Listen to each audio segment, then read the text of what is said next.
Кайрат Рыскулбеков, Лизат Асанова, Ербол Сыпатаев и Сабира Мухамеджанова очень важны для истории Казахстана, потому что они боролись за независимость и справедливость в Казахстане.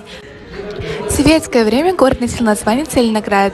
Затем Казахстан с 10 декабря 1997 года официально называлась Акмула, а переименование города Астаны стало известно 10 июня 1998 года.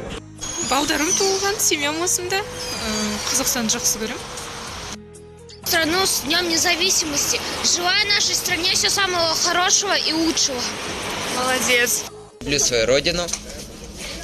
Поздравляю с Днем Независимости. Я вас поздравляю с Днем Независимости. Желаю вам всего хорошего, чтобы Казахстан процветал и развивался. Құрметті студенттер, мен сіздерді 16 желтоқсан мен тәуелсіздік күнімен құттықтаймын. Елімізге тыныштық, дамушылық және де